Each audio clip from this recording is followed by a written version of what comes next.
Have you been shopping? Yeah. Hello mga palangga, it's been a while. It's been like a week I did not vlog. I just don't have time to vlog, but finally I am back. We're back shopping. Vlog shopping. Vlog rip-off shopping. Yeah, I'm excited because I got my thermometer for cooking.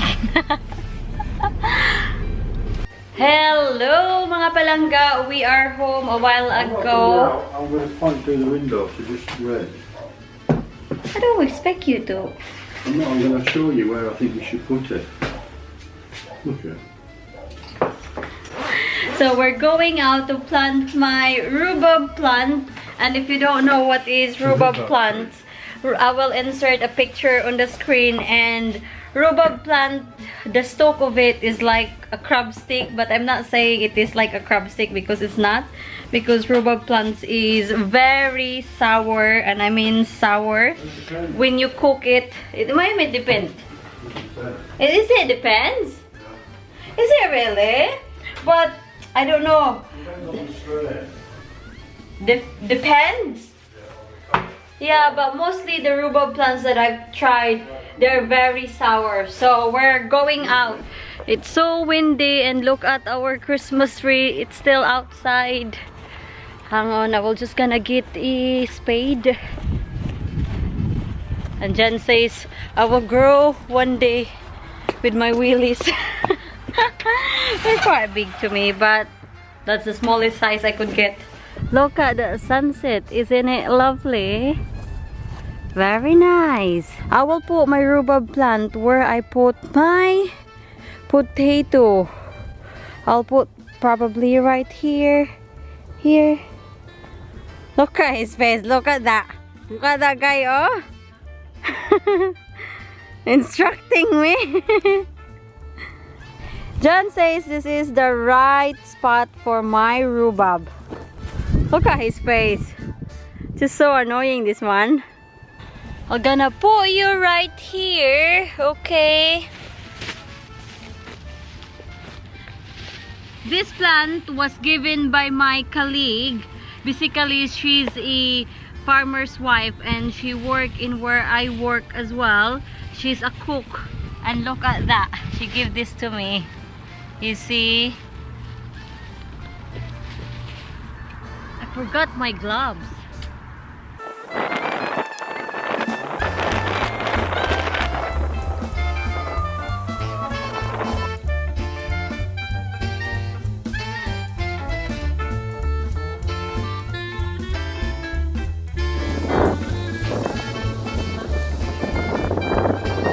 Finish! I planted my rhubarb plants, and this is what it looks like right now. You see, you need to remember that size. The size is just like that, look. And so I will give you an update in 6 months time.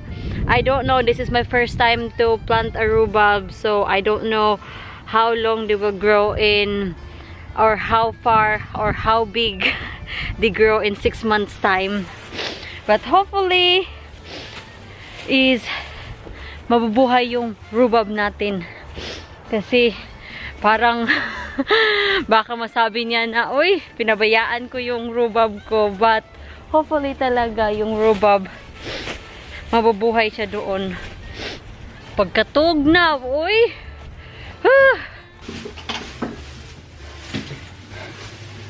It's nice and warm in here.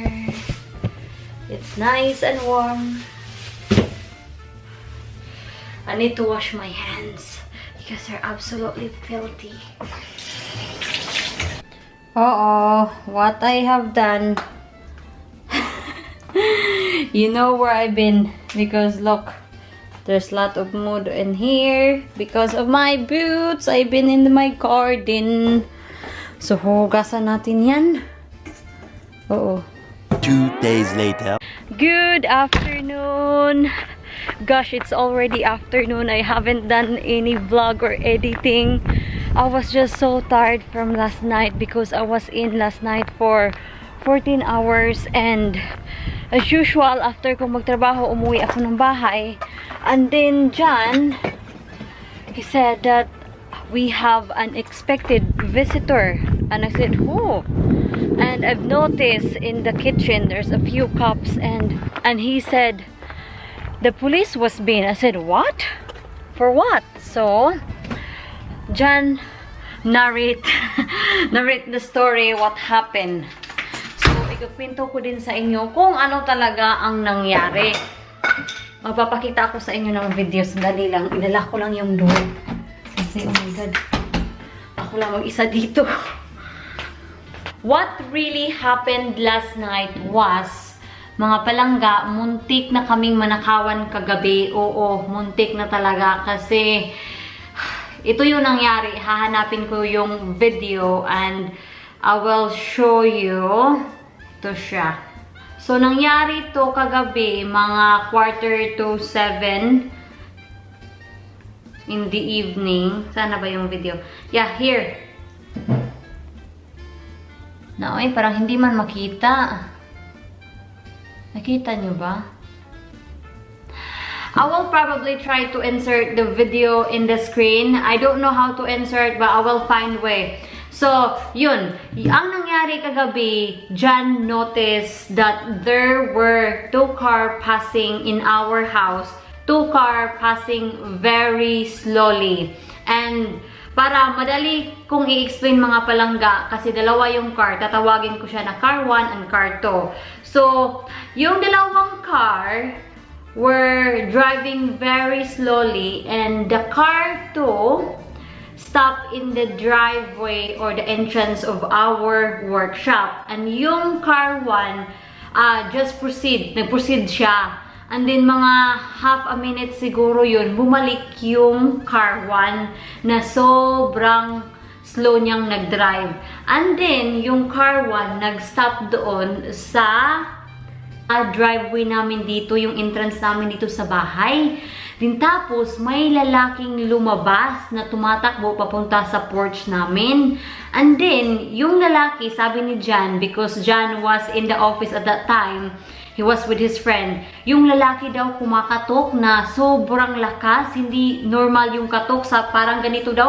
Parang ganyan na para bang kumakatok na tinitesting may tao ba o wala, kasi at the time kasi yung car ni John wala sa driveway namin, nasa workshop. So, dahil alam na ni John kung ano talaga ang nangyari because it is in our computer, nakikita niya kung ano ang mga nangyayari.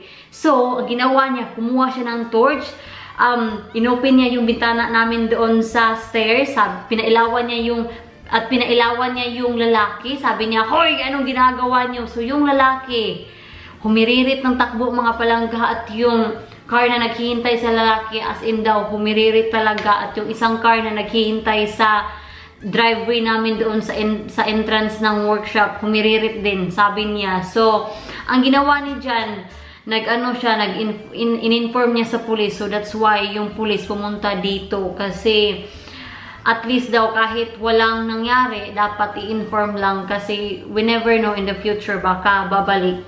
So, parang reference lang. Wag naman sana no, na babalik sila. I hope not kasi nakakatakot talaga. Kaya, ay, sobrang kaba ko talaga kagabi. Kaya last night, hindi talaga ako nakatulog ng masyado. As in, puyat na puyat ako, and tomorrow, another work for 14 hours. So, patay. Pero tiis-tiis muna mga palangga, an update for my study. So, yes, I am starting my course already, my NVQ. At kung nagtatanong kayo kung ano yung NVQ dito sa UK is National Vocational Qualification. Kumbaga, parang kung sa Pilipinas ba, parang TISDA. And then, yung college na in-applyan ko, pumupunta sila sa workplace ko. So, I don't need to go to college. They gonna go to my workplace. So, it's handy for me. So, yun na muna yung chika ko mga palangga. Ako lang ang mag-isa dito sa bahay. But don't worry about me. The door were all locked, all secured. And I always got my phone with me. And yeah, magluluto na naman ako for our tea. But may ipapakita lang ako sa inyo mga palangga. There. Itong orchids na to, I got this in my birthday and I choose this. I told Jan, can I have an orchids because I love orchids. And then I saw these orchids in Tesco. It was bright blue and pink. I don't know if I got an old footage or I did vlog in my birthday, but I don't know if I've shown you this. But yeah, the orchids was color blue and pink. So, yun, pinili ko yun at sabi ko kay Jan, bilhan mo ako niyan kasi naggustuhan ko talaga yung kulay kasi I never seen that combination before, bright and pink, bright blue and pink.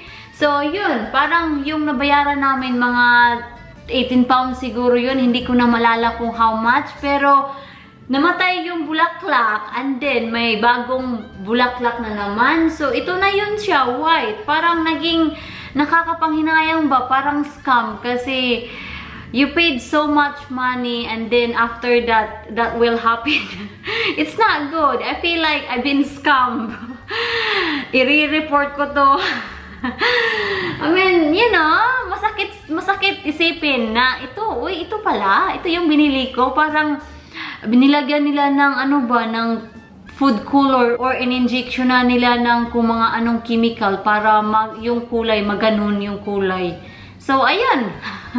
That's my ranting. Who is this? I'm just tell you about leaving the key at the door. Can you verify your identity? No. I'm not taking your pants off here. Come on, darling, it's cold. John is here. Oh, you know how to get in. I got it to move. Huh?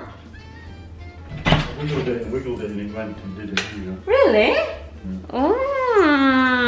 So, John is here mga palangga. And so, that's it for this vlog. And I hope you enjoyed the short vlog. Please share, like, and subscribe mga palangga. And I'll see you in my next video. And bye! Mwah! Mwah!